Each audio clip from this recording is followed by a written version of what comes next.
중국의 한 공군 기재. 중국의 주력 전투기라고 할 수 있는 제-20 전투기가 화염을 내뿜으며 하늘로 이륙했습니다. 하지만 제-20은 비행을 시작한 지 얼마 못 가 엔진이 작동을 멈추며 추락하기 시작했는데요. 이에 당황한 조종사들은 어떻게든 엔진을 다시 점화하려 노력했지만 이내 실패하고 탈출 골든타임이 끝나는 시점을 조금 앞두고 비상사출장치 레버를 잡아당겼습니다. 이 모습은 중국의 어느 강가에서 익명의 낚시꾼에 의해 촬영됐는데 제-20이 낚시터를 덮쳤고 이후 낙하산을 탄 조종사들이 강물에 빠졌습니다. 비상탈출한 조종사들이 허겁지겁 자리를 뜨는 모습이 영상에 잡히자 중국 정부는 급하게 중국 내 커뮤니티에서 영상을 삭제했습니다. 하지만 일파만파로 퍼진 영상은 중국을 웃음거리로 만들었으며 현재 중국 내 군사력을 보여주는 증거가 되고 있습니다. 일각에서는 중국 전투기 추락이 한두 번이 아니라는 주장이 나오고 있는데요. 전문가들은 이런 추락 사고는 중국의 국산 엔진을 사용하는 시기부터 더욱 커지고 있다고 전하고 있습니다. 이 때문에 중국 내에선 중국 조종사들이 탑승 거부 의사를 내비치고 있다고 전해지는데 안 그래도 많은 인구에도 불구하고 조종사 수급에 골머리를 앓고 있는 중국이 갑자기 뜻밖의 해결책을 내 중국은 아시아의 패권을 다시 거머쥐려는 계획을 내비치고 있습니다.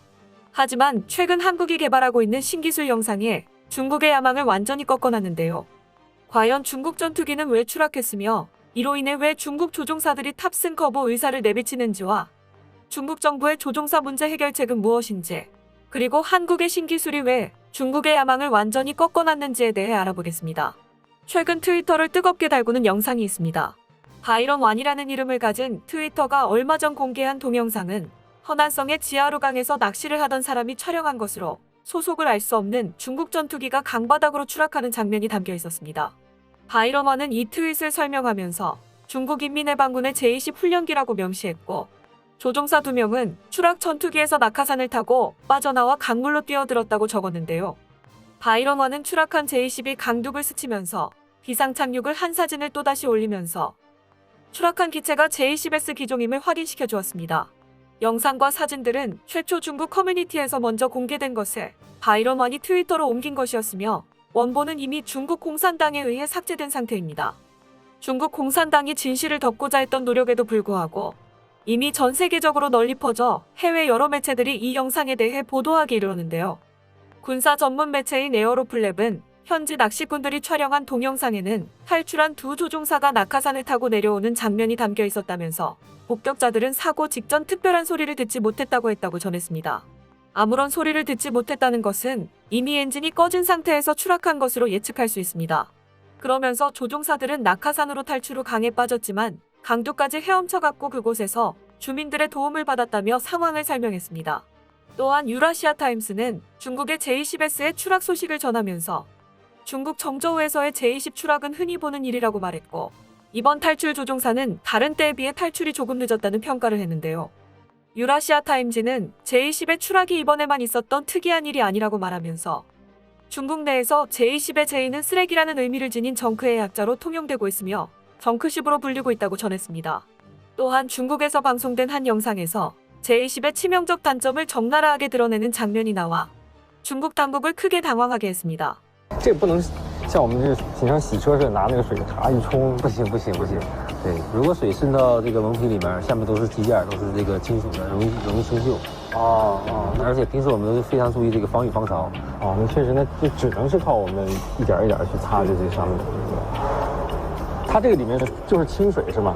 不是，里面有洗洁剂。有洗洁剂啊？是普通的清洁剂吗？还是说飞机专用的？专用的清洁剂。 영상에서는 제-20을 정비할 때 기체 부식이 염려돼 물을 전혀 사용할 수 없다는 내용이 나오는데요. 기체의 전혀 방수가 이루어지지 않는다는 것입니다. 이 때문에 대만에서는 폭우가 쏟아지는 7월 말쯤 약 2주간 중국 전투기가 대만 영공에 나타나지 않았는데 그 이유가 이 영상에서 밝혀졌다고 말하고 있습니다. 이외에도 전문가들은 사고의 원인을 중국이 자체 개발한 전투기 엔진에 있다고 말하면서 중국산 전투기 엔진들은 온도가 1000도씨가 넘어가게 되면 출력이 급격히 떨어지거나 아예 작동을 멈춘다고 말하고 있습니다. 이에 전문가들은 중국 조종사들이 자국산 엔진이 탑재된 중국 전투기 기종에 탑승하는 것을 꺼려하고 있다고 말하는데요. 세계에서 가장 많은 인구를 보유하고 있는 중국에서 조종사 수급으로 어려움을 겪고 있는 것도 아이러니하지만 오기야 금이야 키운 전투기 조종사들이 탑승을 거부하는 상황에서 중국 정부는 골머리를 앓고 있다고 전해집니다. 그러던 와중 중국은 그들만이 생각할 수 있는 해결책을 강구하기에 이르렀습니다. 중국의 엔진을 장착하지 않은 퇴역 전투기들을 다시 실전에 배치하기 이르렀는데요. 그 주인공은 바로 J6입니다.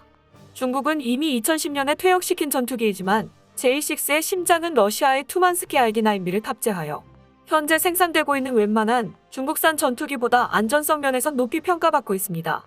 중국은 이를 약 3,000대를 보유하고 있으며 또한 이 중에 반은 부족한 조종사 문제를 해결하기 위해 무인화 기체로 만들겠다는 계획을 드러냈습니다. 디펜스 뉴스는 중국이 구소련 시절 전투기를 재활용한 무인기를 선보인다라는 글을 게재하였는데 이 글을 통해 공개된 위성사진 속에는 정말 충격적인 모습이 담겨 있었습니다. 위성사진은 푸젠성 옌청 공군기지, 광둥성 식린 공군기지의 활주로 옆에 대량의 J6가 줄지어 세워져 있는 모습을 담고 있습니다. 경납고에 보관된 기체를 제외하고 노상 주기된 기체만 50대가 넘었는데요. 식린기지에서는 160대가 넘는 J6 전투기와 10여 대의 H5 폭격기가 식별됐습니다. H5 폭격기 역시 중국 공군에서 진작에 퇴역한 노후 기체이기 때문에 이 폭격기도 J6와 마찬가지로 무인기로 개조됐을 가능성이 큽니다. 중국은 드론 분야에서 미국과 어깨를 견줄 만한 선진국으로 평가되며 민간 드론 시장은 거의 세계를 꽉 잡고 있다고 해도 과언이 아닐 정도로 일찌감치 무인기 기술을 육성해왔습니다. J6 역시 퇴역한 지 3년 만인 2013년 무인화 개조 모델이 처음 등장했고 최근 기존에 퇴역 처리된 기체들이 대량으로 무인기로 개조되고 있다는 주장들이 끊임없이 등장했습니다. 중국은 퇴역 기체를 값싸게 재활용하는 것이기 때문에 몇 대를 잃어도 아까울 것이 없고 무인기에 폭탄을 달아 폭격 임무에 사용할 수도 있지만 연료가 잔뜩 담긴 무인기 자체를 순항미사일처럼 표적을 향해 돌진하는 자폭 공격도 할 수 있어 이것으로 아시아의 패권을 다시 잡으려는 야욕을 가지고 있습니다. 그런데 최근 한국에서 공개된 영상 하나가 중국의 야욕을 일장춘몽으로 바꿔버렸습니다. 얼마 전 서울에서 열린 아덱스 2021에서 카이는 FA50 영상을 공개했는데요. 그런데 영상 속의 FA50은 보통 우리가 알고 있는 것과 달리 어딘가 이상해 보였습니다. 조종석에 있어야 할 조종사가 없던 것인데 바로 FA50 무인화 버전이었습니다. 합체계 기술 개발을 선도하고 있습니다. 세계 시장에서 주목받는 FA50 경공격기. 여기에 무인기 기술력이 접목되어 무인 공격기로 재탄생합니다. FA50 무인 공격기는 향후 KF-21 한국형 전투기와 유무인 복합 체계로 운용되어 제공권을 확보하고 생존성 향상을 지원함으로써 강력한 로열 윙맨으로서 대한민국 영공 방위에 기여할 것입니다. 일각에서는 계속 개량을 거듭하고 있는 FA50이 무인화 버전으로 양산된다면 현재 미들급 최강 전투기라고 불리는 F-16보다도 더 위력적일 수 있다고 말합니다. 이렇게 말하는 것에는 몇 가지 이유가 있습니다. 우선 적을 탐지하는 레이더를 들 수 있습니다. 현재 한국은 국산 지라갈륨 A사 레이더를 개발하면서 FA50에 탑재하려는 노력을 기울이고 있는데요. 이렇게 되면 표적 탐지 거리가 훨씬 길어지며 제공권에서 우위를 점할 수 있습니다. 두 번째는 탑재되는 무장입니다. 최근 한국이 개발 중인 극초음속 공대공 미사일과 공대함 미사일 탑재로 제공권 장악과 국산 공대지 장비도 통합해 지상전 역량이 극대화될 것으로 기대됩니다. FA50에 탑재될 공대공 미사일로는 해군 기반 단거리 공대공 미사일과 LSM 기반 중 장거리 공대공 미사일이 탑재될 것으로 예측되는데요. 지상 타격 무기로는 한국형 GPS 유도 폭탄인 KGGB와 천룡 공대지 미사일이 탑재됩니다. 여기에 부가적으로 전자전포드까지 탑재될 예정인데 이 정도면 웬만한 미들급 전투기 사이에선 뛰어난 편에 속합니다. 한국은 KF-21 한 대와 FA-50 세대가 한 개 편대를 이뤄 작전을 수행할 예정인데요. 이런 비약적인 성능 향상이 이뤄지면 많은 나라에서 구매가 이뤄질 것으로 예상됩니다. 사람들은 이런 개조와 수출에 대해 FA-50의 지분을 가지고 있는 록히드 마틴이 허락할 것인가 하는 의문을 제기하지만 일각에서는 이것에 대해 록히드 마틴과 어느 정도 이야기가 된 것으로 록히드 마틴은 F-16V의 미비한 수출 실적을 FA-50 로열티를 통해 메우겠다는 의지를 보이기도 했습니다. 이런 것에 중국이 굉장히 불편한 기색을 보이는데요. 중국은 퇴역한 전투기로 무인화한 반면 한국은 현역 전투기를 무인화한다는 것에 큰 차이를 보여 공중전이 벌어진다면 중국이 아무리 물량으로 밀어붙여도 한국의 유무인 복합 편대에는 상대가 안 된다는 것이 전문가들의 평가입니다. 이것으로 중국의 패권 야욕에 다시 한번 좌절된 것인데요. 한국의 비약적인 발전에 박수를 보내며 앞으로 미들급 최강의 전투기로 거듭날 FA-50을 하루빨리 보기를 희망합니다. 끝까지 시청해주셔서 감사합니다. 도움이 되셨다면 좋아요를, 다른 이야기도 궁금하시면 구독을 눌러주세요.